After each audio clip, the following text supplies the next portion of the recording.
चुनाव जीतने के बाद क्षेत्र की जनता से किए वादों से मुंह फेरने के किस्से तो आपने अनेकों बार सुना होगा, किंतु चुनाव हारने के बाद भी जनता से किया गया वादा निभाना शायद आप पहली बार देखेंगे और सुनेंगे।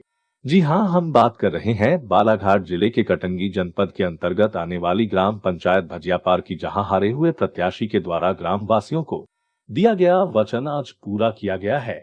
हम बात कर रहे हैं ग्राम पंचायत भजियापार के माधव प्रसाद मरसकोले की वर्तमान में हुए सरपंच चुनाव में सरपंच प्रत्याशी के रूप में ग्राम वासियों से वादा किया था कि मुझे यदि आपका आशीर्वाद मिला तो मैं ग्राम की सीमा पर भव्य स्वागत द्वार बनाऊंगा। किंतु मरसकोले बहुत ही कम वोटों से यह चुनाव हार गए। किंतु ग्राम वासियों के द्वारा मिला जन आशीर्वाद का सम्मान करते हुए उन्होंने ग्राम के प्रमुख चौक पर भव्य स्वागत द्वार बनवाया, जिसका उद्घाटन जिला पंचायत अध्यक्ष सम्राट सिंह और प्रशांत भाऊ मेश्राम युवा नेता एवं समाज सेवी और अन्य अतिथियों की उपस्थिति में हुआ। समस्त मुख्य अतिथियों ने माधव प्रसाद मरसकोले के द्वारा किए गए कार्यों की प्रशंसा चारों तरफ होने की बात कही। जी, आपका नाम? मेरा नाम गुलाब चंद बिसेन है। कितनी उम्र है आपकी? मेरी 80 साल की उम्र है। 80 साल की उम्र में कभी आपने देखा है क्या कोई प्रतिनिधि चुनाव हार जाए और उसके बाद निर्माण कार्य कराए? ऐसा कभी नहीं देखा हमने। जी। क्योंकि आज नया माहौल है जो मस्कोले जी ने ये गेट बना दी, जिसका मैं बहुत आभारी हूँ। बहुत अच्छा है। तो क्या ये वास्तव में पूरे देश के लिए एक प्रेरणा वाला काम होगा? ये देश के लिए बहुत उन्नति का काम है। जी, तो ऐसे प्रतिनिधि होना चाहिए अब। ऐसे प्रतिनिधि होना चाहिए, यही आप कहना है। व्यापार में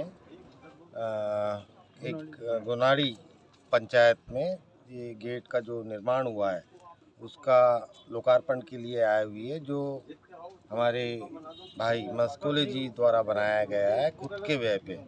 और ये चुनाव में सरपंच का चुनाव के लिए खड़े हुए थे, जिसमें उन्होंने अपना बोला गया था उनका कि मैं चुनाव जीतूं चाहे हारूं, मैं गेट बना के रहूँगा। और उन्होंने जैसे ही चुनाव ख़त्म हुआ, बदकिस्मती से वो हार गए, लेकिन उसके बाद भी अपनी जो जुबान दिया था उन्होंने चुनाव के समय, और चुनाव हारने के बाद भी उनने तत्काल बहुत कम समय में गेट बना के तैयार किया, जो बहुत सुंदर है और गांव की पहचान बनेगा ये गेट। मैं इनको बधाई देता हूँ, मस्कोले जी को, उनके परिवार को धन्यवाद। भाई साहब, आपका परिचय? मेरा श्री माधव प्रसाद टीकाराम जी मरसकोले, ग्राम जड़खरीद का रहने वाला हूँ। ग्राम पंचायत जड़खरीद भजियापार के अंतर्गत आते हैं। तो मैं जड़खरीद का निवासी हूँ और मेरी ये इच्छा है, और मैं चुनाव जो लड़ा, इसमें मेरे गाँव वासियों ने बहुत सहायता की और मेरे को बहुत आशीर्वाद दिया, जो कि वहाँ तक पहुँचा मैं। और वही सीख मिली मुझे, जो कि मैं यहाँ तक ये गेट बनाई, और मैं आगे भी मेरे गाँव वासियों से यही विनती करता हूँ। और मैं बहुत खुश हूँ मेरे ग्राम वासियों से, ग्राम पंचायत भजियापार से एवं घोनाड़ी ग्राम पंचायत से, ताकि आगे भी अगर मैं ऐसा भविष्य में ऐसा कुछ आया तो मैं खुशी से आगे काम करने की बहुत कुछ इच्छा रखता हूँ, और यही मेरी इच्छा है।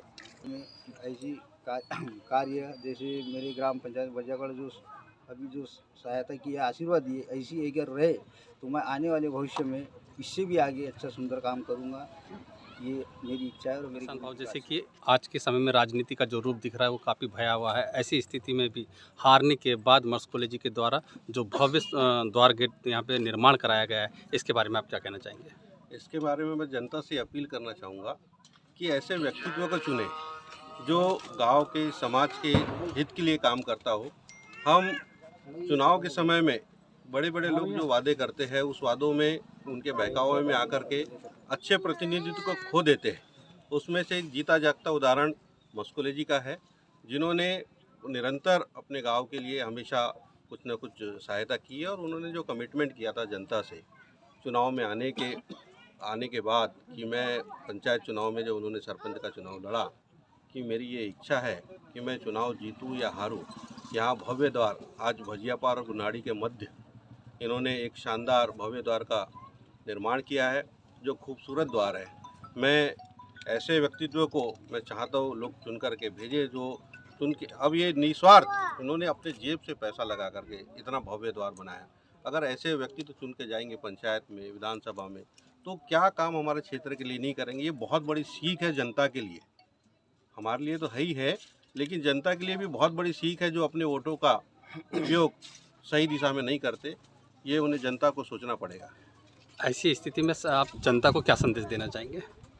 जनता को ये संदेश देना चाहेंगे कि हम लगभग 70-75 सालों से आज़ाद हो गया है भारत देश, 75वीं वर्षगांठ मना रहे हैं, लेकिन आज भी हम अपने वोटों के अधिकार के प्रति जागरूक नहीं हुए।